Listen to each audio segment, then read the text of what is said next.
ಯೋಂತಃ ಪ್ರವಿಶ್ಯ ಮಮ ವಾಚಮಿಮಾಂ ಪ್ರಸುಪ್ತಾಂ ಸಂಜೀವಯತ್ಯಖಿಲಶಕ್ತಿಧರಸ್ವಧಾಮ್ನಾ ಅನ್ಯಾಂಶ್ಚ ಹಸ್ತಚರಣಶ್ರವಣತ್ವಗಾದೀನ್ ಪ್ರಾಣಾನ್ ನಮೋ ಭಗವತೆ ಪುರುಷಾಯ ತುಭ್ಯಂ. ಕೂಜಂತಂ ರಾಮ ರಾಮೇತಿ ಮಧುರಂ ಮಧುರಾಕ್ಷರಂ ಆರುಹ್ಯ ಕವಿತಾಂ ಶಾಖಾಂ ವಂದೇ ವಾಲ್ಮೀಕಿ ಕೋಕಿಲಂ. ಶ್ರೀ ಗುರುಭ್ಯೋ ನಮಃ. ಹರಿ ಓಂ.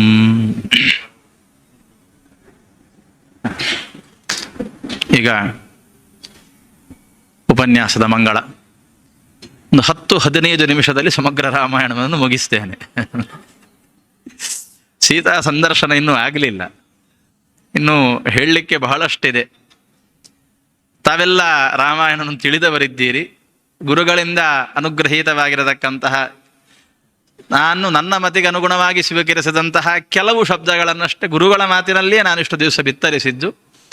ಇನ್ನು ಎಕ್ಸ್ಪ್ರೆಸ್ ಹೈವೇಯಲ್ಲಿ 120ಯಲ್ಲಿ ಹೋದ ಹಾಗೆ ರಾಮಾಯಣ ಉಪನ್ಯಾಸ ಪ್ರಾರಂಭ ಆಗಿದೆ. ಅದಕ್ಕಿಂತ ಪೂರ್ವಭಾವಿಗೆ ಈಗ ಪೂಜ್ಯ ಪೇಜಾವರ ಮಠಾಧೀಶರಾದಂತಹ ನಮ್ಮ ಗುರುಗಳು ಶ್ರೀ ವಿಶ್ವಪ್ರಸನ್ನ ತೀರ್ಥರು ಈ ವೇದಿಕೆಗೆ ಆಗಮಿಸಲಿದ್ದಾರೆ. ಅವರ ಜೊತೆಗೇನೆ ಪೇಜಾವರ ಮಠದ ಒಂದು ಕವಲು, ಎಷ್ಟೋ ಮಂದಿಗೆ ಪ್ರಾಯ ಪರಿಚಯ ಇರಲಿಕ್ಕಿಲ್ಲ. ಚಿತ್ರಾಪುರ ಮಠ, ಪೇಜಾವರ ಮಠದ 8ನೇ ಪೀಠಾಧಿಪತಿಗಳು ಯತಿ ಪರಂಪರೆಯಲ್ಲಿ ವಿಜಯಧ್ವಜ ತೀರ್ಥರು. ವಿಜಯಧ್ವಜ ತೀರ್ಥರಿಂದ ಸ್ಥಾಪಿತವಾದಂತಹ ಮಂಗಳೂರಿನ ಬೈಕಂಪಾಡಿ ಎಂಬಲ್ಲಿ ಚಿತ್ರಾಪುರ ಎಂಬಂತಹ ಒಂದು ಗ್ರಾಮ. ಆ ಚಿತ್ರಾಪುರ ಗ್ರಾಮದಲ್ಲಿ ಸಮುದ್ರದ ಬದಿಯಲ್ಲಿಯೇ, ತಾವೆಲ್ಲ ಪ್ರಾಯ ಕಣ್ವತೀರ್ಥವನ್ನು ನೋಡಿರಲಿಕ್ಕೆ ಸಾಕು, ಅದಕ್ಕಿಂತಲೂ ಸಮುದ್ರದ ಹತ್ತಿರದಲ್ಲಿ ಮಠದ ಹೆಬ್ಬಾಗಿಲಲ್ಲಿ ನಿಂತರೆ ಸಮುದ್ರ ಕಾಣುತ್ತದೆ. ಅಂತಹ ಸಮುದ್ರ ತೀರದಲ್ಲಿ ವಿಜಯಧ್ವಜ ತೀರ್ಥರಿಂದ, ಅಂದರೆ ಆಚಾರ್ಯರ ಪರಂಪರೆಯಲ್ಲಿ ಅಧೋಕ್ಷಜ ತೀರ್ಥರ ನಂತರ 8ನೇ ಪೀಠಾಧಿಪತಿಗಳು ವಿಜಯಧ್ವಜ ತೀರ್ಥರು. ಅಂತಹ ವಿಜಯಧ್ವಜ ತೀರ್ಥರಿಂದ ಅಲ್ಲಿಯ ಗ್ರಾಮಸ್ಥರ ಕೋರಿಕೆಯಂತೆ ಸ್ಥಾಪಿತವಾದಂತಹ ಒಂದು ಮಠ ಚಿತ್ರಾಪುರ ಮಠ.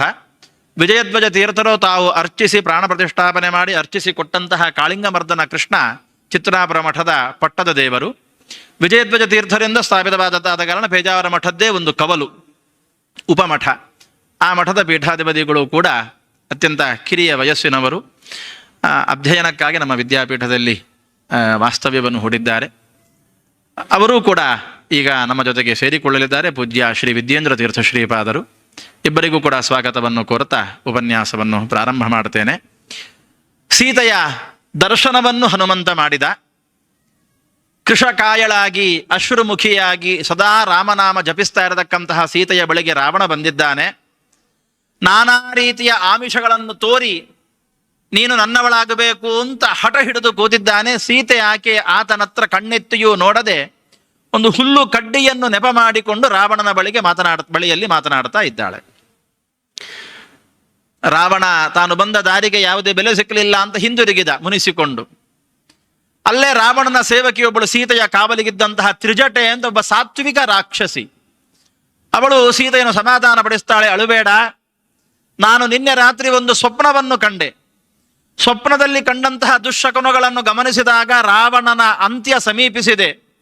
ಖಂಡಿತವಾಗಿಯೂ ರಾಮ ಬಂದು ನಿನ್ನನ್ನು ಸಂರಕ್ಷಿಸ್ತಾನೆ, ನಿನ್ನನ್ನು ಕೊಂಡು ಹೋಗ್ತಾನೆ ಎಂಬುದಾಗಿ ತ್ರಿಜಟೆ ಸಾಂತ್ವನವನ್ನು ಹೇಳುತ್ತಾಳೆ. ಅಷ್ಟಾದಾಗ ಹನುಮ ಮರದಿಂದ ಕೆಳಗಿಳಿದ. ಒಮ್ಮೆ ಸೀತೆ ಬೆದರಿದ್ಲು.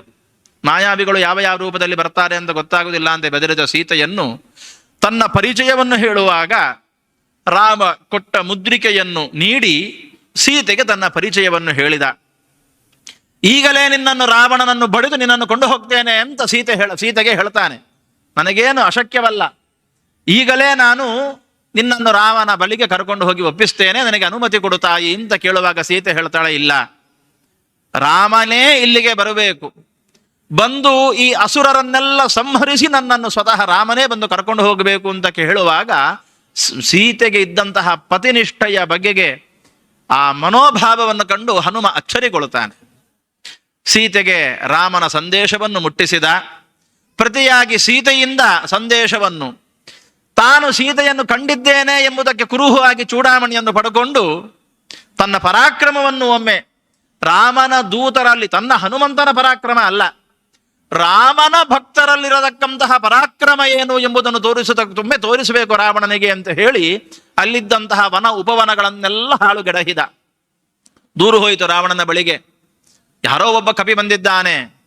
ಇಡೀ ವನ ಉಪವನಗಳನ್ನು ಹಾಳುಗೆಡಹುತ್ತಾ ಇದ್ದಾನೆ ಅಂತ ದೂರ ಹೋಯಿತು. ಬಂಧಿಸ್ಲಿಕ್ಕೆ ಬಂದ್ರು. ಅಕ್ಷಕುಮಾರ ಬಂದ. ಅಕ್ಷಕುಮಾರನನ್ನು ಹನುಮಂತ ಸಂಹರಿಸಿದ. ಇಷ್ಟೇ ಹೇಳ್ತಾ ಹೋಗ್ಬೇಕು ಇವತ್ತು. ಸಂಹರಿಸಿದ. ಸಂಹಾರ ಆಯ್ತು. ಕೊನೆಗೆ ಇಂದ್ರಜಿತ್ತು ಬಂದ. ಬ್ರಹ್ಮಾಸ್ತ್ರ ಪ್ರಯೋಗ ಮಾಡಿದ. ಬ್ರಹ್ಮಾಸ್ತ್ರ ಪ್ರಯೋಗ ಮಾಡಿದಾಗ ಬ್ರಹ್ಮ ತನಗೆ ಸಮಾನ, ಹನುಮನಿಗೂ ಬ್ರಹ್ಮನಿಗೂ ಸಮಾನತೆ. ಅಂತಹ ಚತುರ್ಮುಖ ಬ್ರಹ್ಮನಿಗೆ ಒಂದು ಗೌರವ ಕೊಡುವ. ಅಷ್ಟೇ ಅಲ್ಲದೆ ರಾವಣನ ಲಂಕೆ ಒಳಗೆ ಯಾವ ರೀತಿಯಲ್ಲಿ ಉಂಟು ಅಂತ ಒಮ್ಮೆ ನೋಡುವ ಹಾಗೆಯೂ ಆಯಿತು ಎಂಬಂತಹ ಉದ್ದೇಶದಿಂದ ಬ್ರಹ್ಮಾಸ್ತ್ರಕ್ಕೆ ಸಿಲುಕಿಕೊಂಡ. ಬ್ರಹ್ಮಾಸ್ತ್ರಕ್ಕೆ ಸಿಲುಕಿಕೊಂಡವನನ್ನು ಎಲ್ಲ ರಾವಣನ ಸೈನಿಕರು ಬಂಧಿಸಿದ್ರು, ಕರ್ಕೊಂಡು ಹೋದ್ರು. ರಾವಣನ ಬಳಿಗೆ ಕರ್ಕೊಂಡು ಹೋಗಿ ಪರಿಚಯವನ್ನು ಮಾಡಿದ್ರು. ಯಾರು ನೀನು ಅಂತ ಕೇಳ್ತಾನೆ. ದಾಸೋಹಂ ಕೋಸಲೇಂದ್ರಸ್ಯ ರಾಮಸ್ಯ ಕ್ಲಿಷ್ಟಕರ್ಮಣಃ. ಸಾಮಾನ್ಯ ಒಬ್ಬ ದಾಸ ನಾನು. ಒಬ್ಬ ದಾಸನಾಗಿದ್ದುಕೊಂಡು ಇಡೀ ಲಂಕೆಯನ್ನು ಎಷ್ಟು ಪುಡಿ ಮಾಡಿದ್ದೇನೆ ಅಂತ ಹೇಳಿದ್ರೆ, ನನ್ನಂತಹ ಕೋಟ್ಯಾಂತರ ಮಂದಿ ರಾವಣ ಬಳಿಯಲ್ಲಿದ್ದಾರೆ. ನಾನು ಒಬ್ಬ ಯಕ್ಕಶ್ಚಿತ್ ಮತ್ತ ಪ್ರತ್ಯವರ ಕಶ್ಚಿತ್ ನಾಸ್ತಿ ಸುಗ್ರೀವ ಸನ್ನಿಧವು. ನನಗಿಂತ ಕಿರಿಯರಾದವರು, ನನಗಿಂತ ಶಕ್ತಿಹೀನರಾದವರು ಸುಗ್ರೀವನ ಆಸ್ಥಾನದಲ್ಲಿ ಮತ್ತೊಬ್ಬರಿಲ್ಲ. ನಾನೇ ಎಲ್ಲಕ್ಕಿಂತ ಕಿರಿಯವ. ಅಂತಹ ನಾನೇ ಈ ಲಂಕೆಯನ್ನು ಎಷ್ಟು ಪುಡಿ ಮಾಡಿದ್ದೇನೆ ಅಂತ ಹೇಳಿದ್ರೆ, ಇಡೀ ರಾಮನ ಸೈನ್ಯ ಸುಗ್ರೀವನ ಸೇನಾಧಿಪತ್ಯದಲ್ಲಿ ಬಂತು ಅಂದಾಗ ಏನಾದೀತು ಯೋಚಿಸು ಅಂತ ಹೇಳಿದ. ರಾವಣನಿಗೆ ಸಿಟ್ಟು ಬಂತು. ಕೋತಿಗಳಿಗೆ ಬಲ ಇರುವುದು ಬಾಲದಲ್ಲಿ. ಈ ಬಾಲವನ್ನೇ ಸುಟ್ಟು ಹಾಕಿದ್ರೆ, ಖಂಡಿಸಿ ಬಿಟ್ರೆ ಇವನ ಬಲ ಎಲ್ಲ ಕುಗ್ಗಿ ಹೋಗ್ತದೆ ಹೇಳಿ ಆದೇಶ ಮಾಡಿದ. ಇವನ ಬಾಲವನ್ನು ಸುಟ್ಟು ಹಾಕಿ ಅಂತ. ಬಾಲವನ್ನು ಬೆಳೆಸ್ತಾ ಬೆಳೆಸ್ತಾ ಬೆಳೆಸ್ತಾ ಹೋದ ಹನುಮ. ಇಡೀ ಲಂಕೆಯಲ್ಲಿದ್ದಂತಹ ಪುರಜನರ ಸ್ತ್ರೀಯರ ಯಾವ ವಸ್ತ್ರಗಳು ಸಾಕಾಗದೆ ಇದ್ದದ್ದನ್ನೆಲ್ಲ ತಂದು ಸುತ್ತಿದ್ರಂತೆ. ಎಷ್ಟು ಸಾಹಸವಂತ ನೀನೇ ಬಲವಂತ ಎಂಬ ಹಾಡಿನಲ್ಲಿ ವಾದಿರಾಜರು ಬಹಳ ಸುಂದರವಾಗಿ ವರ್ಣಿಸ್ತಾರೆ. ಸಮಗ್ರ ಸುಂದರ ಕಾಂಡವನ್ನು ಕನ್ನಡಿಯಲ್ಲಿ ನಮಗೆ ಕೊಟ್ಟಿದ್ದಾರೆ. ಹನುಮನ ಬಾಲಕ್ಕೆ ಬೆಂಕಿ ಹಚ್ಚಿದ್ರು. ಸಿಕ್ಕಿದ್ದೇ ಅವಕಾಶ ಅಂತ ಹೇಳಿದ ಮೊದಲೇ ಬೆಕ್ಕಿನ ರೂಪದಲ್ಲಿ ಬಂದಂತಹ ಹನುಮ ಇಡೀ ಲಂಕೆಯ ಮೂಲೆಗಳನ್ನು ಜಾಲಾಡಿ ಎಲ್ಲೆಲ್ಲಿ ಯಾವ ಯಾವ ರೀತಿಯ ವ್ಯವಸ್ಥೆಗಳಿದ್ದಾವೆ ಎಂದು ಅರಿತುಕೊಂಡಿದ್ದ. ಆ ಬಾಲದ ಬೆಂಕಿಯನ್ನು ಹಿಡುಕೊಂಡು ಸರ್ವತ್ರ ಬೆಂಕಿ ವ್ಯಾಪಿಸುವಂತೆ ಇಡೀ ಲಂಕೆಗೆ ಬೆಂಕಿ ಕೊಟ್ಟ. ಲಂಕಾ ಪಟ್ಟಣವೇ ಸುಟ್ಟು ಹೋಯಿತು. ಇದು ಪ್ರಕ್ಷಿಪ್ತ ಅಂತ ಕೆಲವರು ಹೇಳ್ತಾರೆ. ವಸ್ತು ಪ್ರಕ್ಷಿಪ್ತ ಅಲ್ಲ, ನಡೆದಂತಹ ಘಟನೆ. ಸಮಗ್ರ ಲಂಕೆಯೇ ಸುಟ್ಟು ಹೋಯಿತು. ನೇರ ಲಂಕೆ ದಗದಗ ಉರಿಯುವ ಆ ಬೆಂಕಿಯ ಹೊಗೆ ಕೆನ್ನಾಲಿಗೆ ಅಂತರಿಕ್ಷಕ್ಕೆ ವ್ಯಾಪಿಸಿದ್ದನ್ನು ದೇವಲೋಕದಲ್ಲಿ ಆ ಹೊಗೆ ಆಡಿತಂತೆ. ಅದನ್ನು ಕಂಡು ರಾವಣನ ಅಂತ್ಯ ಸಮೀಪಿಸುವುದು ಅಂತ ದೇವತೆಗಳು ಕುಣಿದಾಡಿದರು. ನೇರ ಬೆಂಕಿಯನ್ನು ಸಮುದ್ರದಲ್ಲಿ ಅದ್ದಿ ಬಾಲವನ್ನು ಬೆಂಕಿಯನ್ನು ನಂದಿಸಿಕೊಂಡು ರಾಮನ ಬಳಿಗೆ ಹೋದ. ಸೀತೆ ಕೊಟ್ಟಂತಹ ಚೂಡಾಮಣಿಯನ್ನು ಅರ್ಪಿಸಿದ. ಸೀತಾನ್ವೇಷಣೆಯನ್ನು ಮಾಡಿ ಬಂದಿದ್ದೇನೆ ಅಂತ ಕೃತಕೃತ್ಯನಾಗಿ ರಾಮನ ಪಾದಾರವಿಂದಗಳಲ್ಲಿ ಬಿದ್ದ. ಹನುಮನ ಅನನ್ಯ ಸೇವೆಯನ್ನು ಕಂಡಂತಹ ರಾಮ, ನಿನಗೇನು ಕೊಡಲಿ ನಾನು? ಏನು ಬೇಕು ಕೇಳು. ನನಗೇನು ಬೇಡ. ಪ್ರವರ್ಧತಾಂ ಭಕ್ತಿರಲಂ ಕ್ಷಣೇ ಕ್ಷಣೆ. ನಿನ್ನಲ್ಲಿ ಅತಿಶಯವಾದ ಭಕ್ತಿ ನಿರಂತರ ಹೆಚ್ಚುತ್ತಾ ಇರಲಿ, ಆ ಒಂದು ವರವನ್ನು ಕೊಡು ಅಂತ ಕೇಳಿದಾಗ ರಾಮನಿಗೆ ಅತಿಯಾದಂತಹ ಸ್ನೇಹ ಉಂಟಾಗಿ ಸ್ವಾತ್ಮಪ್ರಧಾನಮಧಿಕಂ ಪವನಾತ್ಮಜಸ್ಯ ಅಂತ ಆ ಹನುಮನನ್ನು ಗಾಢವಾಗಿ ಆಲಿಂಗಿಸಿಕೊಂಡು ಪ್ರೇಮಧಾರೆಯನ್ನೇ ಭಗವಂತ ಹರಿಸಿದ ಶ್ರೀರಾಮ. ಎಂತಹ ಯೋಗ, ಎಂತಹ ಭಾಗ್ಯ! ನಿಷ್ಕಾಮ ಭಕ್ತಿಗಿರತಕ್ಕಂತಹ ಶಕ್ತಿ ಅದು. ಅಂತಹ ನಿಷ್ಕಾಮ ಭಕ್ತಿಯನ್ನು ತೋರಿದವ ಹನುಮ. ಅಂತೂ ಸೀತಾನ್ವೇಷಣೆಯ ಕಾರ್ಯ ಮುಗಿದಿದೆ. ಸೀತೆ ಎಲ್ಲಿದ್ದಾಳೆ ಎಂದು ಗೊತ್ತಾಯಿತು. ಇನ್ನೇನು ಮಾಡಬೇಕು? ಸೀತೆಯನ್ನು ಕರೆತರತಕ್ಕಂತಹ ಕಾರ್ಯಕ್ಕೆ ಪ್ರವೃತ್ತರಾಗುವ. ಎಲ್ಲ ದಕ್ಷಿಣ ದಿಕ್ಕಿಗೆ ಹೊರಟರು. ಸಮುದ್ರ ರಾಜನಲ್ಲಿಗೆ ಬಂದರು. ರಾಮ ಆದೇಶಿಸಿದ, ದಾರಿ ಬಿಟ್ಟು ಕೊಡು ಅಂತ. ಸಮುದ್ರ ರಾಜ ಕೇಳಲಿಲ್ಲ. ರಾಮ ಪದ್ಮಾಸನ ಹಾಕಿ ಕುಳಿತ. ಎಲ್ಲಿಯವರೆಗೆ ದಾರಿ ಬಿಟ್ಟು ಕೊಡುವುದಿಲ್ಲೋ ಅಲ್ಲಿವರೆಗೆ ನಾನು ಕದಲುವುದಿಲ್ಲ ಅಂತ. 4 ದಿನ ಕಳೆದರೂ ಕೂಡ ಸಮುದ್ರ ರಾಜ ದಾರಿ ಬಿಟ್ಟು ಕೊಡದೇ ಇದ್ದಾಗ ರಾಮನಿಗೆ ಸಿಟ್ಟು ಬಂತು. ಒಂದೇ ಒಂದು ಬಾಣದಿಂದ ಸಮಗ್ರ ಸಮುದ್ರದ ನೀರನ್ನು ಖಾಲಿ ಮಾಡ್ತೇನೆ ಅಂತ ಸಿಟ್ಟಿಗೆದ್ದ. ಆಗ ಸಮುದ್ರ ರಾಜ ಓಡೋಡಿ ಬಂದು ಕಾಲಿಗರಗಿ, ಇಲ್ಲ, ನಿನ್ನ ಕಾರ್ಯ ನಿರ್ವಿಘ್ನವಾಗಿ ನಡೆಯುವಂತೆ ನಾನು ಅವಕಾಶ ಮಾಡಿಕೊಡ್ತೇನೆ ಅಂತ ಹೇಳಿದ. ಕಪಿವೀರರೆಲ್ಲ ಸೇರಿಕೊಂಡು ಮಹಿಂದ ವಿವಿಧರ ನೇತೃತ್ವದಲ್ಲಿ, ಅವರು ಇಂಜಿನಿಯರ್ಸ್, ಅವರ ನಿರ್ಮಾಣದ ನೇತೃತ್ವದಲ್ಲಿ ಸೇತುವೆ ನಿರ್ಮಾಣವನ್ನು ಮಾಡಿದರು. ಸೇತುವೆಯಾಯಿತು. ಲಂಕಾಪಟ್ಟಣಕ್ಕೆ ಪ್ರವೇಶಿಸಿದರು. ಯುದ್ಧದ ನಿಯಮದಂತೆ ರಾಜನಾಗಿ ಅವನ ಕರ್ತವ್ಯ ಪಾಲನೆಯಂತೆ ರಾಮ ಅಂಗದನನ್ನು ಸಂಧಾನಕ್ಕೆ ಕಳುಹಿಸಿಕೊಡ್ತಾನೆ. ಅಂಗದ ಸಂಧಾನಕ್ಕೆ ಅಂತ ಹೋಗ್ತಾನೆ. ಅಂಗದನ ಶಕ್ತಿಯನ್ನು ಕಂಡು ರಾವಣನ ಆಸ್ಥಾನದವರೆಲ್ಲ ನಿಬ್ಬೆರಗಾಗ್ತಾರೆ. ವಿಭೀಷಣ ನೀತಿಯ ಮಾತುಗಳನ್ನು ಹೇಳಿದ ರಾವಣನಿಗೆ. ಕೇಡಿಗೆ ಎಂದಿಗೂ ಸುಖವಿಲ್ಲ, ಸೀತೆಯನ್ನು ಅಪಹಾರ ಮಾಡಿ ಕೇಡನ್ನು ಬಯಸಿದ್ದಿ. ರಾಮ ಯಾವುದು ಸಾಧ್ಯ ಇಲ್ಲ ಅಂತ ನೀನು ಭಾವಿಸಿದ್ಯೋ ಅದನ್ನು ರಾಮ ಸಾಧಿಸಿ ತೋರಿಸಿದ್ದಾನೆ. ಕಪಿ ಸೈನ್ಯವನ್ನು ಕಟ್ಟಿಕೊಂಡು ಸಮುದ್ರಕ್ಕೆ ಸೇತು ನಿರ್ಮಾಣ ಮಾಡಿ ಇವತ್ತು ಲಂಕೆಗೆ ಪ್ರವೇಶ ಮಾಡಿದ್ದಾನೆ ಹೇಳಿದರೆ ಅವನ ಶಕ್ತಿ, ಸಾಮರ್ಥ್ಯ, ಸಾಹಸ ಎಂಥದ್ದಿರಬಹುದು ಅಂತ ಯೋಚನೆ ಮಾಡು. ಮಾಡಿದ ತಪ್ಪನ್ನು ಒಪ್ಪಿಕೊಂಡು ಸೀತೆಯನ್ನು ಒಪ್ಪಿಸು. ವಿಭೀಷಣ ನೀತಿ ಮಾತನ್ನು ಕೇಳಿದಾಗ ವಿನಾಶಕಾಲೇ ವಿಪರೀತ ಬುದ್ಧಿಯಿಂದ ಒಂದು ಮಾತುಂಟಲ್ಲ. ವಿಭೀಷಣನ ಯಾವ ಪಥ್ಯ ವಚನಗಳು ಕೂಡ ರಾವಣನಿಗೆ ರುಚಿಸಲಿಲ್ಲ. ವಿಭೀಷಣನನ್ನೇ ಧಿಕ್ಕರಿಸಿದ. ಅವನ ಧಿಕ್ಕಾರಕ್ಕೊಳಗಾದಂತಹ ವಿಭೀಷಣ ನೇರವಾಗಿ ಬಂದು ರಾಮನ ಪಕ್ಷಕ್ಕೆ ಸೇರಿಕೊಂಡ. ರಾಮನನ್ನು ಶರಣು ಹೊಂದಿ ರಾಮನಲ್ಲಿ ಭಕ್ತಿಯನ್ನು ಮಾಡ್ತಾ ರಾಮ ಸೇವೆಗೆ ತನ್ನನ್ನು ತಾನು ತೊಡಗಿಸಿಕೊಂಡ ಧರ್ಮಾತ್ಮನಾಗಿದ್ದವ. ಬ್ರಹ್ಮನಲ್ಲಿ ವರ ಕೇಳಿದ್ದದೇ ತಾನೆ, ಸದಾ ಕಾಲ ಧರ್ಮಿಷ್ಠನಾಗಿರಬೇಕು ಅಂತ. ಆ ಧರ್ಮ ಮಾರ್ಗಕ್ಕೆ ಅನುಗುಣವಾಗಿ ಕೊನೆಗೂ ತನ್ನ ಮಾತಿಗೆ ಬೆಲೆ ಇಲ್ಲ ಅಂತ ಆದಾಗ ವಿಭೀಷಣ ಬಂದು ರಾಮನ ಪಕ್ಷವನ್ನು ಸೇರಿಕೊಂಡ. ಅಂಗದನ ಸಂಧಾನಕ್ಕೆ ಬೆಲೆ ಕೊಡಲಿಲ್ಲ. ಅದಕ್ಕೆ ಪ್ರತಿಯಾಗಿ ಯುದ್ಧ ಪ್ರಾರಂಭ ಆಯಿತು. ಹೇಗಿತ್ತು ಯುದ್ಧ ಹೇಳಲಿಕ್ಕೆ ಬಹಳಷ್ಟಿದೆ. ವಾಲ್ಮೀಕಿಗಳೇ ಹೇಳುವಂತೆ ಗಗನಂ ಗಗನಾಕಾರಂ ಸಾಗರಂ ಸಾಗರೋಪಮ ರಾಮ ರಾವಣಯೋರ್ ಯುದ್ಧಂ ರಾಮ ರಾವಣಯೋರಿವ. ಹೇಗಿತ್ತು ಯುದ್ಧ? ರಾಮ ರಾವಣರ ಯುದ್ಧ ಹೇಗಿತ್ತು ಕೇಳಿದ್ರೆ ರಾಮ ರಾವಣರ ಯುದ್ಧದ ಹಾಗೇ ಇತ್ತು. ಬೇರೆ ಉಪಮೆ ಕೊಡಲಿಕ್ಕೆ ಸಾಧ್ಯ ಇಲ್ಲ. ಅಂಥ ಘನಘೋರವಾದ ಯುದ್ಧ, ನಾನಾ ವಿಧದ ಅಸ್ತ್ರಶಸ್ತ್ರಗಳ ಪ್ರಯೋಗ ಬಹಳ ಇದೆ, ವರ್ಣನೆ ಮಾಡಲಿಕ್ಕೆ ಸಮಯ ಇಲ್ಲ. ಯುದ್ಧ ನಡೆಯಿತು. ಒಬ್ಬೊಬ್ಬ ಅಸುರರು ಸಂಹೃತರಾಗ್ತಾ ಬಂದರು. ಕಪಿಗಳಿಗೂ ಏನು ಕಡಿಮೆ ಏಟಾಗಲಿಲ್ಲ. ಮಾಯಾಯುದ್ಧ, ನಾನಾ ಅಸ್ತ್ರಗಳ ಪ್ರಯೋಗ, ಚಿತ್ರ ವಿಚಿತ್ರವಾಗಿರತಕ್ಕಂತಹ ರೀತಿಯಲ್ಲಿ ಯುದ್ಧಗಳು, ತನ್ನನ್ನು ತಾನೇ ಮಾಯಾಜಾಲದಲ್ಲಿ ಸಿಲುಕಿಸಿಕೊಂಡು ಅಂದ್ರೆ ಅದೃಶ್ಯ ರೂಪದಿಂದ ಯುದ್ಧ, ಈ ರೀತಿಯಲ್ಲೆಲ್ಲ ಯುದ್ಧಗಳು ನಡೀತಾ ಬಂತು. ಇಂದ್ರಜಿತು ಆಭಿಚಾರ ಕೃತ್ಯ ಪ್ರಯೋಗ ಮಾಡಿಕೊಂಡು ಎಂದಿಗೂ ಯಾರಿಂದಲೂ ಅಬದ್ಧತ್ವ ವಧೆಯ ಉಂಟಾಗಬಾರದು, ಮರಣ ಬರಬಾರದೆಂಬಂತಹ ರೀತಿಯಲ್ಲಿ ಆಭಿಚಾರ ಕೃತ್ಯ ಯಜ್ಞಯಾಗಾದಿಗಳನ್ನು ಮಾಡಿ ಆ ಯುದ್ಧವನ್ನು ಗೆಲ್ಲಬೇಕು ಅಂತ ಪಣತೊಟ್ಟಿದ್ರೆ ಲಕ್ಷ್ಮಣನಿಂದ ಸಂಹೃತನಾದ. ಅನೇಕ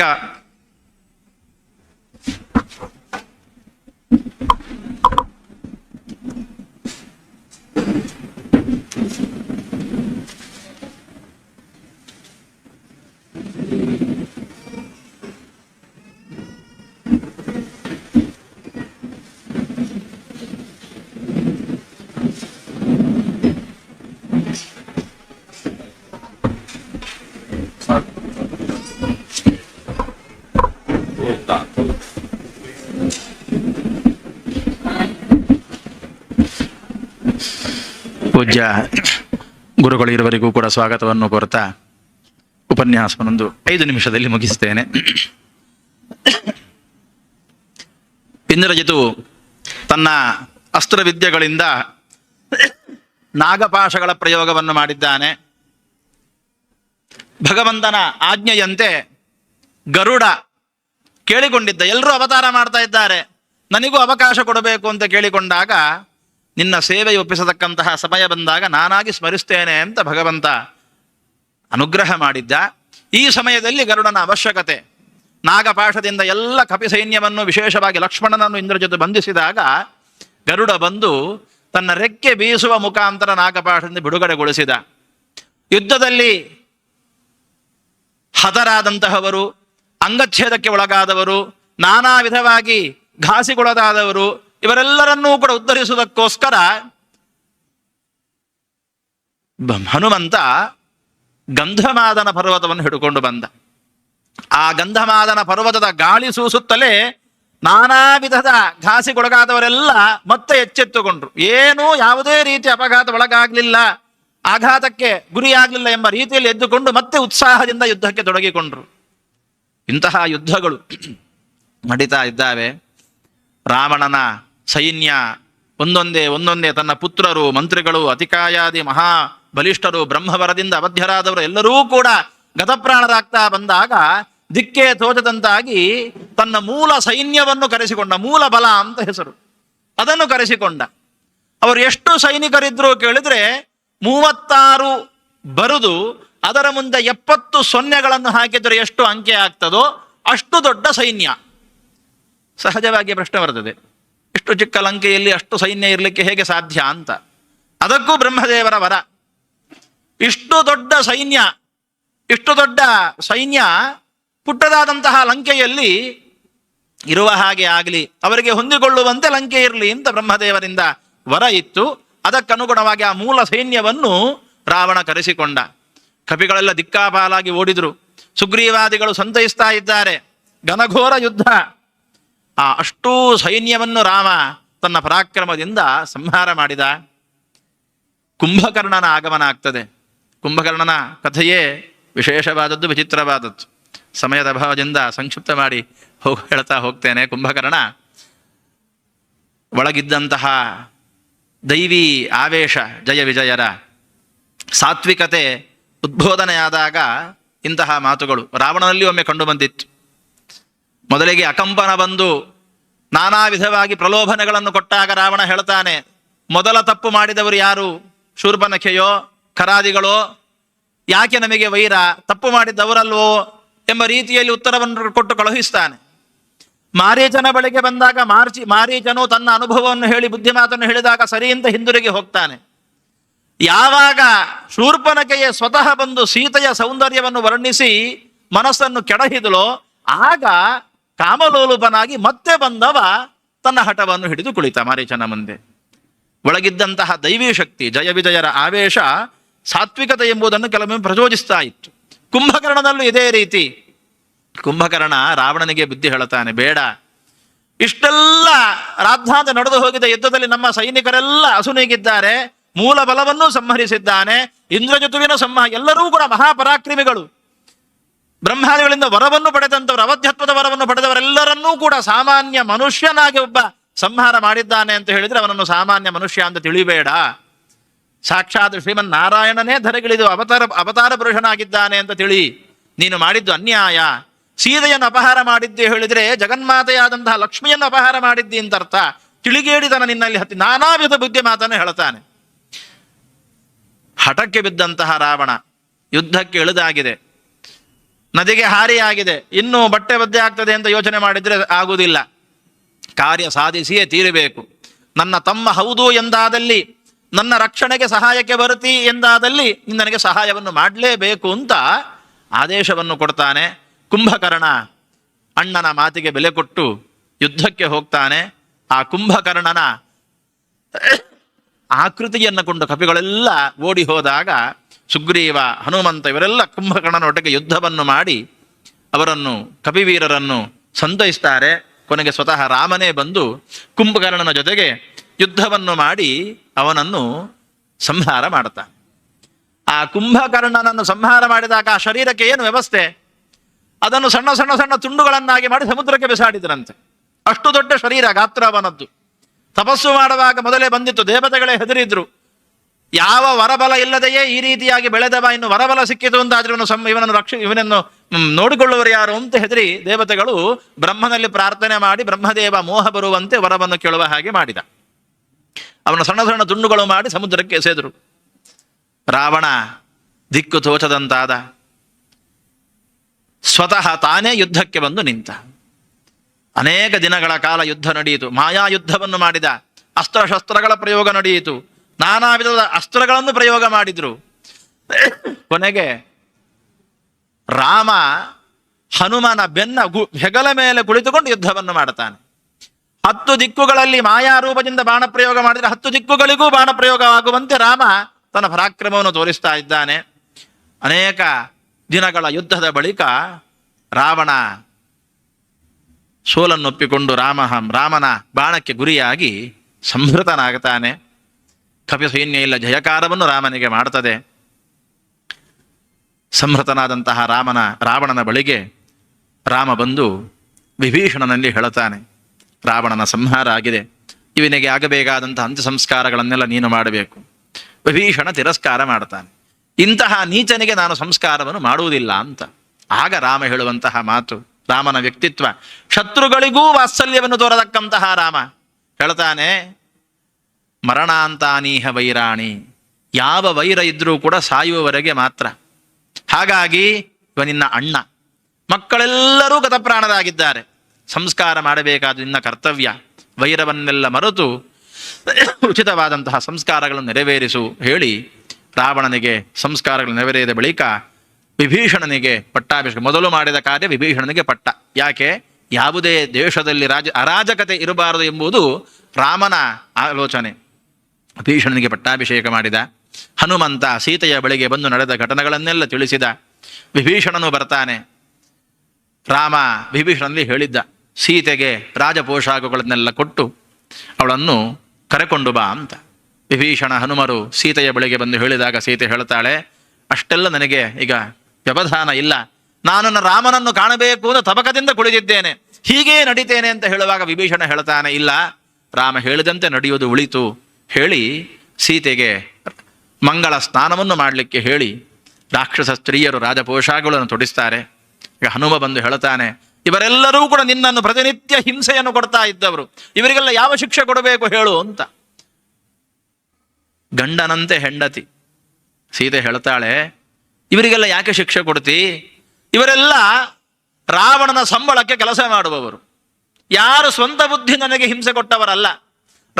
ರಾವಣ ಹಿಂಸೆ ಕೊಡಿ, ಅವಳನ್ನು ಪ್ರಚೋದಿಸಿ, ಅವಳ ಮಾನಸಿಕವಾಗಿ ಅವಳಿಗೆ ವ್ಯಥಯವನ್ನುಂಟು ಮಾಡಿ ಅಂತ ಪ್ರಚೋದಿಸ್ತಾ ಇದ್ದ, ಅದಕ್ಕಾಗಿ ಸಂಬಳ ಕೊಡ್ತಾ ಇದ್ದ, ಅದಕ್ಕೋಸ್ಕರ ಅವರು ನನಗೆ ಹಿಂಸೆಯನ್ನು ಮಾಡ್ತಾ ಇದ್ದಾರೆ ವಿನಃ ಸ್ವಂತ ಬುದ್ಧಿಯಿಂದ ಯಾರೂ ನನಗೆ ಹಿಂಸೆಯನ್ನು ಕೊಟ್ಟವರಲ್ಲ, ಮಾನಸಿಕವಾಗಿ ಘಾಸಿಯನ್ನು ಉಂಟು ಮಾಡಿದವರಲ್ಲ.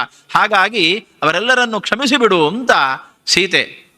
ಯಾವ ರೀತಿ ರಾಮನ ಯೋಚನೆಯೋ ಅದೇ ರೀತಿ ಸೀತೆಯ ಯೋಚನೆ. ಸೀತೆ ಮಂಗಳ ಸ್ನಾತಳಾಗಿ ಅಲಂಕೃತಳಾಗಿದ್ದಾಳೆ. ಪಲ್ಲಕ್ಕಿಯಲ್ಲಿ ಕುಳ್ಳಿರಿಸಿ ರಾಮನ ಬಳಿಗೆ ತಂದಿದ್ದಾರೆ.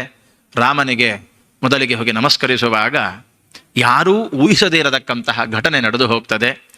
ಲೋಕಕ್ಕೆ ತಿಳಿಯಲಿ ಎಂಬಂತಹ ಉದ್ದೇಶವನ್ನಿಟ್ಟುಕೊಂಡು ರಾಮ ಅಗ್ನಿ ಪರೀಕ್ಷೆಯ ಪಂಥವನ್ನು ಮುಂದಿಡ್ತಾನೆ. ಸೀತೆ ಅದಕ್ಕೆ ಒಪ್ಪಿಕೊಂಡು ಲಕ್ಷ್ಮಣ ಕೂಡಲೇ ಚಿತೆಯನ್ನು ಅಂದರೆ ಅಗ್ನಿಕುಂಡವನ್ನು ತಯಾರಿಸಿ ಕೊಡ್ತಾನೆ. ಸೀತೆ ಅಗ್ನಿ ಪ್ರವೇಶವನ್ನು ಮಾಡಿ ತನ್ನ ಪಾವಿತ್ರ್ಯವನ್ನು, ಅದರ ಹಿಂದಿರತಕ್ಕಂತಹ ದೈವಿ ಘಟನೆ, ಮಾಯಾ ಸೀತೆ ಅಗ್ನಿಯ ಒಳಗೆ ಪ್ರವೇಶ ಮಾಡಿ ಕೈಲಾಸದಲ್ಲಿ ರುದ್ರನೆಂದು ಪೂಜೆಗೊಳ್ತಾ ಇದ್ದಂತಹ ನೈಜ ಸೀತೆ ಆ ಅಗ್ನಿಕುಂಡದಿಂದ ಮೇಲೆದ್ದು ಬರೆದು ಅಗ್ನಿದೇವನೇ ಕರಕೊಂಡು ಬಂದು ರಾಮನಿಗೆ ಒಪ್ಪಿಸ್ತಾನೆ. ರಾಮ ವಿಭೀಷಣದಿಂದ ಕೊಟ್ಟಂತಹ ಪುಷ್ಪಕ ವಿಮಾನದಲ್ಲಿ ಕುಳಿತುಕೊಂಡು ಮತ್ತೆ ಅಯೋಧ್ಯೆಗೆ ಹೋಗತಕ್ಕಂತಹ ಸಂದರ್ಭದಲ್ಲಿ ತಾವು ನಡೆದು ಬಂದ ದಾರಿಯಲ್ಲಿ ಯಾವೆಲ್ಲ ಘಟನೆಗಳು ನಡೆಯಿತೋ ಅವೆಲ್ಲವನ್ನೂ ಕೂಡ, ಸೀತೆಯ ಅಪಹಾರ ಆದ ಬಳಿಕ ಜಟಾಯುವಿನ ಮೋಕ್ಷ ಎಲ್ಲಿಯಾಯಿತು, ವಾನರರ ಹನುಮನ ಸಂದರ್ಶನ ಎಲ್ಲಿಯಾಯಿತು, ಸುಗ್ರೀವ ಎಲ್ಲಿ ಸಿಕ್ಕಿದ, ವಾಲಿ ಸುಗ್ರೀವರ ಯುದ್ಧ ಎಲ್ಲವನ್ನೂ ಕೂಡ ಸೀತೆಗೆ ತೋರಿಸಿಕೊಂಡು ಅಯೋಧ್ಯೆಯತ್ತ ಹೋಗ್ತಾ ಇದ್ದಾನೆ. ಅಯೋಧ್ಯೆಯಿಂದ ಅನತಿ ದೂರದಲ್ಲಿ ನಿಲ್ಲಿಸಿ ಪುಷ್ಪಕ ವಿಮಾನವನ್ನು ರಾಮ, ಇಲ್ಲಿಯೂ ಕೂಡ ರಾಮನ ವ್ಯಕ್ತಿತ್ವವನ್ನು ಕಾಣಬೇಕು. ಹನುಮನ ಬಳಿ ಹೇಳ್ತಾನೆ, ಹನುಮ, ನಂದಿಗ್ರಾಮದಲ್ಲಿ ಭರತ ಋಷಿ ಜೀವನವನ್ನು ನಡೆಸ್ತಾ ಇದ್ದಾನೆ ನನ್ನ ಮೇಲಿನ ಅಪಾರವಾದ ಪ್ರೀತಿಯಿಂದ. ನನಗೇನು ಅವಿಶ್ವಾಸವಲ್ಲ, ಆದರೂ ಕೂಡ ಕಾಲಕ್ಕನುಗುಣವಾಗಿ ನಾನು ಮಾಡಬೇಕಾದದ್ದನ್ನು ಮಾಡಬೇಕು. ನೀನು ಹೋಗಿ ರಾಮ ಬಂದಿದ್ದಾನೆ ಅಂತ ಭರತನಿಗೆ ತಿಳಿಸು. ತತ್ಕ್ಷಣ ಭರತನ ಮುಖದಲ್ಲಿ ಯಾವ ಭಾವನೆ ಉಂಟು ಅಂತ ಗಮನಿಸು. ಅಯ್ಯೋ ರಾಮ ಬಂದನಾ ಎಂಬ ಒಂದು ರೇಖೆ ಕಂಡರೂ ಕೂಡ ಕೂಡಲೇ ಬಂದು ನನಗೆ ತಿಳಿಸಬೇಕು.